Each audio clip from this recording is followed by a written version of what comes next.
Good morning student of class 7। पिछले video में हमने जो 3 वीडियो लगभग 7 क्लास के लिए इस लेसन की गणना की है और पिछले वीडियो में हमने कैसे डेमोक्रेसी को लेके वापस बता रहा हूँ कि कैसे डेमोक्रेसी जो वर्ड है उसकी डेफिनेशन, उसके मतलब अलग अलग प्रकार, उसमें क्या योगदान रहता है। उसके आगे हमने पढ़ा डेमोक्रेसी की शुरुआत कैसे हुई, कब शुरुआत मानी जाती है। 3 जो क्रांति के बारे में किया, अमेरिकन और जो ब्रिटिश आर्मी के द्वारा जो स्वतंत्रता का आंदोलन हुआ, उसके बाद डेमोक्रेसी की शुरुआत ऐसे मानी जाती है। फिर ह्यूमन डिग्निटी तक हमने पढ़ लिया। अब हम डिस्कस करें यूनिवर्सल एडल्ट्रांसिस। डेमोक्रेसी में जो वोट देने का अधिकार होता है, डेमोक्रेसी में वोट देने का जो अधिकार होता है उसे यूनिवर्सल एडल्ट्रांसिस कहा जाता है। और इसका मतलब यह होता है कि जो भी एडल्ट हमारे देश में उपस्थित है, जो 18 साल से ज़्यादा उम्र के युवा है, उनको वोट देने का अधिकार प्राप्त होता है। और वोट देने का अधिकार प्राप्त होता है, इसका मतलब वो एक मतलब जनसहभागिता हो रही है लोगों की। इसमें जनसहभागिता सरकार के कामकाज में उनका जो इफेक्ट है वो दिखाई दे रहा है। तो डेमोक्रेसी की शुरुआत से जन कल्याणकारी कार्य करने को प्राथमिकता देते हैं। जनता के लिए जनता के द्वारा चुनी हुई सरकार होती है, तो वो जनता के द्वारा चुनी हुई सरकार इसके द्वारा संभव होती है। जब इस व्यक्ति को वोट देने का अधिकार मिलता है, तो वोट देने का अधिकार मिलने के से ही वो जनता अपनी सहभागिता दर्ज करा सकती है। अब जो कुछ इस वर्ड्स के बारे में जानकारी दी गई है, जो फ्रांसिस वर्ड है, ये जो वर्ड है ये फ्रेंच भाषा का वर्ड है, जिसमें जो फ्रेंच का मतलब तो होता है फ्री। क्या होता है? फ्री। फ्रेंच का मतलब होता है फ्री। तो फ्रेंच मतलब फ्री, आपको ये अधिकार दिया जाता है, स्वतंत्रता दी जाती है कि आप अपने जो प्रतिनिधि है उनको चुनकर एक अच्छी सरकार बनाए, एक योग्य सरकार बनाए। तो इस उद्देश्य से ये यूनिवर्सल एडल्ट्रांसिस जो वर्ड है वो यूज किया जाता है। अगर डेमोक्रेसी को संभव करना है, जनता के शासन में लाना है, तो उसमें ये जो यूनिवर्सल एडल्ट्रांसिस जो वर्ड है, यानी वोट देने का अधिकार सबको मिलना चाहिए, तभी वो वास्तविक रूप में डेमोक्रेसी कहलाता है। डेमोक्रेसी में जनता की सहभागिता होती है और वो जनता की सहभागिता इसी से हो पाती है, इससे संभव हो पाती है। कुछ वर्ड्स के बारे में जानकारी प्राप्त कर ली, डेफिनेशन के बारे में। अब देश में जैसे भारत के संदर्भ में बात करें तो इंडिया में वोटिंग जो एज है वो 18 ईयर्स है। 18 years and above can vote in India. 18 years and above can vote in India. जो भी देश के युवा जो 18 या 18 साल से ज्यादा उम्र के है, चाहे वो महिला है, अमीर हो, गरीब हो, एजुकेटेड हो, अनएजुकेटेड हो, किसी भी धर्म, समुदाय, जाति का हो, उसको वोट देने का अधिकार उपलब्ध कराया जाता है। वो यूनिवर्सल एडल्ट्रांसिस के आधार पर कराया जाता है। तो ये तो हो गया वोट देने का अधिकार, यूनिवर्सल एडल्ट्रांसिस। अब इलेक्शन में भी जनता की सहभागिता होती है। इलेक्शन डेमोक्रेसी का जो मुख्य फीचर्स है, उसमें डेमोक्रेसी में इलेक्शन की बहुत महत्वपूर्ण भूमिका है। अब भूमिका को डिस्क्राइब करने के लिए जो इलेक्शन कमीशन है उसको अपॉइंट किया गया। सबसे जो हाईएस्ट कॉन्स्टिट्यूशनल असेंबली जो अथॉरिटी है, हाईएस्ट कॉन्स्टिट्यूशनल संवैधानिक संस्था है। तो संवैधानिक संस्था का ये उद्देश्य है वो वोट कराए, और वोट कराने का अधिकार इलेक्शन कमीशन को है।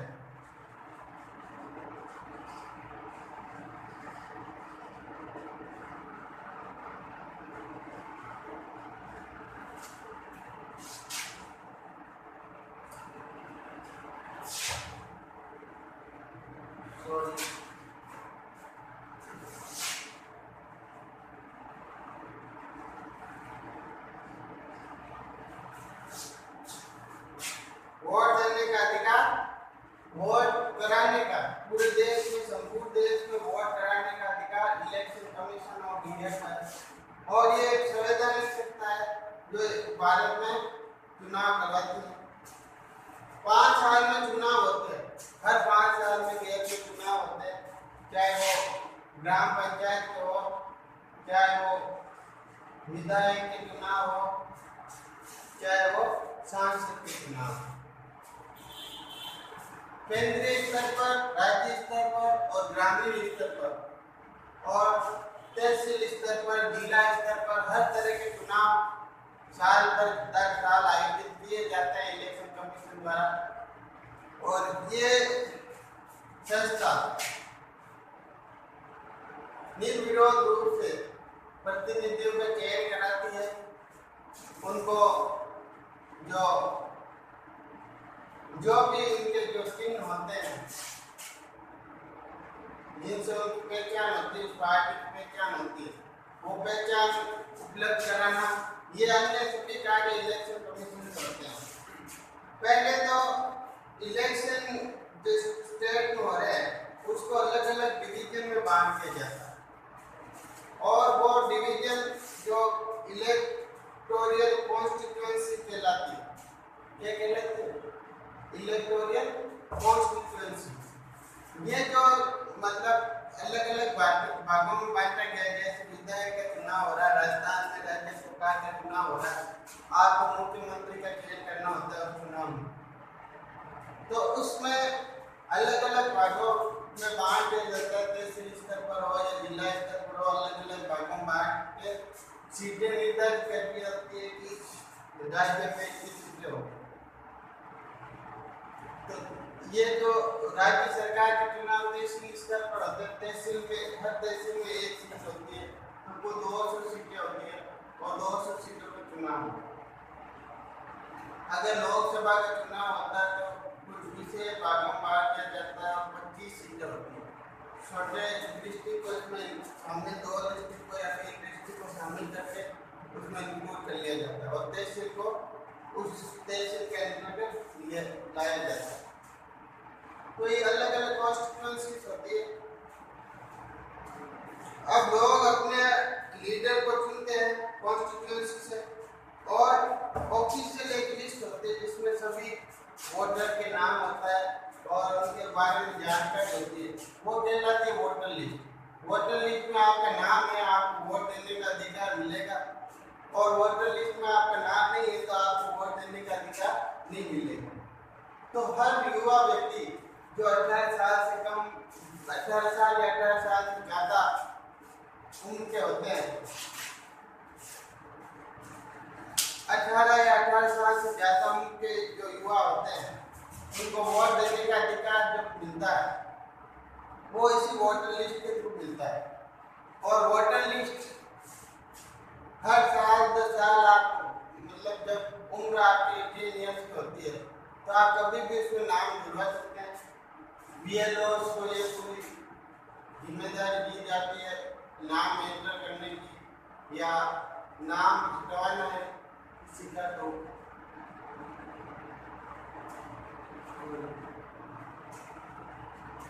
अब फिर वोटर लिस्ट में नाम होने के बाद फिर इलेक्शन होते हैं, और इलेक्शन में हर प्रतिनिधि का चयन होता है अपने स्तर पर। जनता उन्हें जीत दिलाती है या हार दिलाती है, वो जनता का करता है कि प्रतिनिधि किस प्रकार का कार्य करते हैं। अब जो प्रतिनिधि चुने जाते हैं वो जनता के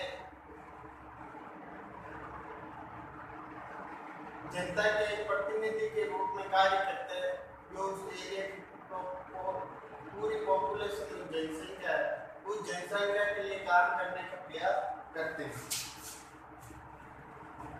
फिर यदि जनता उनसे सेटिस्फाई हो जाती है, संतुष्ट हो जाती है, यदि जनता उससे मतलब उस प्रतिनिधि से संतुष्ट होते हैं तो उसे आगे मौका दिया जाता है, और अगर संतुष्ट नहीं होती तो उसे मौका नहीं दिया जाता। तो ये सब चीजें इलेक्शन के थ्रू ही संभव हो पाती है, डेमोक्रेसी में संभव हो पाती है। बाकी मोनार्ची में आपको ये सिस्टम नहीं मिलेगा कि आज प्रतिनिधि को चुने तो राजा की संतान है वही आगे कार्य करती है। अब हम आगे डिस्कस करेंगे पॉलिटिकल पार्टीज के बारे में। पॉलिटिकल पार्टी एक ऑर्गेनाइजेशन है जो एक विचारधारा के लोग मिलके एक संस्था बनाते हैं, उसे पॉलिटिकल पार्टी कहते हैं। जैसे बीजेपी, कांग्रेस और अलग अलग संस्था है वो पॉलिटिकल पार्टी होती है। वो उनका उद्देश्य ये होता है, हर पॉलिटिकल पार्टी का कुछ उद्देश्य होता है, और पॉलिटिकल पार्टी का उद्देश्य होता है कि वो जनता को समझ के उनकी आशाओं पर खरे उतर कर पॉलिटिकल पावर हासिल करे। अब पॉलिटिकल पावर हासिल करने का क्या मतलब है? पॉलिटिकल पावर हासिल करने मतलब चुनाव जीत के अपनी सरकार बनाना। हर पॉलिटिकल पार्टी ये चाहती है कि वो चुनाव जीते और अपनी एक सरकार बनाए जो देश को चला सके। तो इसी उद्देश्य से अलग अलग पॉलिटिकल पार्टियां हैं जो चुनाव लड़ती है, और चुनाव लड़ने का उद्देश्य जीत नहीं होता सबका, पर जनता पर निर्भर करता है कि वो कैसी सरकार की नेतृत्व चुनते हैं। इलेक्शन जीतने के बाद पॉलिटिकल पार्टी को जनता का भी सपोर्ट नहीं होता है। तो भारत में देखें तो भारत में कई तरह की पॉलिटिकल पार्टीज हैं, बीजेपी, कांग्रेस, आरजेडी, बहुत सारी ऐसी पार्टीज है जो रीजनल पार्टीज भी है, बड़ी पार्टीज भी है।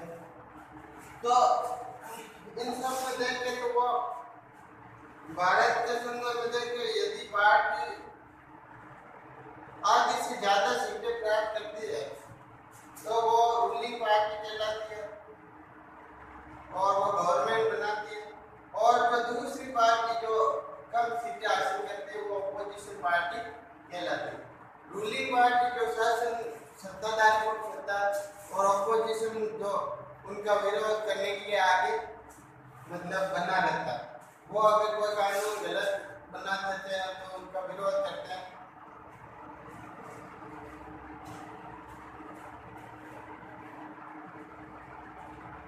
कोलिनेशन गवर्नमेंट,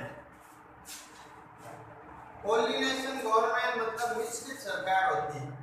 अगर किसी भी सरकार को स्पष्ट बहुमत यानी आधी से ज्यादा सीटें हासिल नहीं हुई, जैसे कि एरिया में 500 सीटें हैं, 500 में से 251 मेजॉरिटी है, अगर किसी ने 251 किसी पार्टी ने 251 सीटें हासिल कर ली तो वो मेजॉरिटी में आ जाता है और वो सरकार बनाने का उसको अवसर मिल जाता है। पर यही अगर 3-4 पार्टी, किसी को 75 सीटें मिली, किसी को 85 सीटें मिली, किसी को मतलब 100 सीटें मिली, किसी को 200 सीटें मिली, मतलब स्पष्ट बहुमत किसी का नहीं है, तो 200 और 100 300 वाले मिलकर सरकार बना सकते हैं। और ये इनकी विचारधारा पर निर्भर करता है कि दोनों विचारधारा मिलती है कि नहीं। अगर दोनों विचारधारा मिलती है तो ये मिलकर सरकार बनाएगी, नहीं तो इन जो छोटी पार्टी है उसको मौका मिल जाता है इसके साथ शामिल होने का। 285 200 वाला जो है 85 वाले शामिल कर सकता है तो कोई सरकार बन सकती है, 200 वाला 75 को इनपुट कर ले तो भी सरकार बन सकती है। तो ये है कोऑर्डिनेशन ऑफ गवर्नमेंट।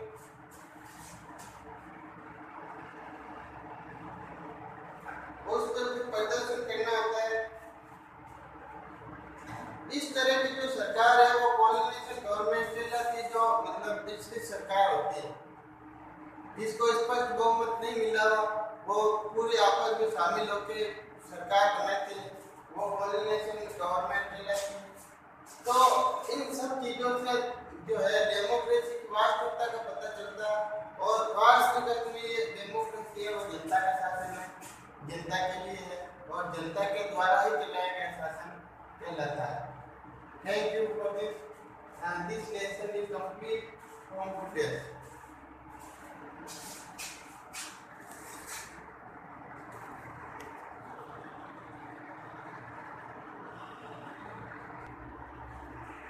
इसके जो नोट्स है वो इलेक्शन से लेके यूनिवर्सल एडल फ्रांसिस के नोट्स, फ्रांस से जो वर्ड है वो कहाँ से लिया गया है उसके बारे में डिस्कस, इलेक्शन जो होता है 5 साल के लिए और ये जो एरिया बांटे गए उसके आधार पर इसको डिस्क्राइब मैंने किया है, पॉलिटिकल पार्टीज के बारे में डिस्कस, कोलिनेशन गवर्नमेंट के बारे में डिस्कस। तो इस तरीके से ये लेसन पूरा समाप्त होता है। मैं चाहता हूँ कि आप सब इस को ध्यान से पढ़ें और पढ़ने के बाद जब भी विद्यालय लौटे वापस तो आपसे क्वेश्चन अगर पूछे जाए इसके बारे में तो आप आसानी से बता सके। इस उद्देश्य से मैं नोट्स भी आपको उपलब्ध कराने जा रहा हूँ ताकि आप समझ पाए और इसको सॉल्व कर पाए। Part 3 video. Thank you.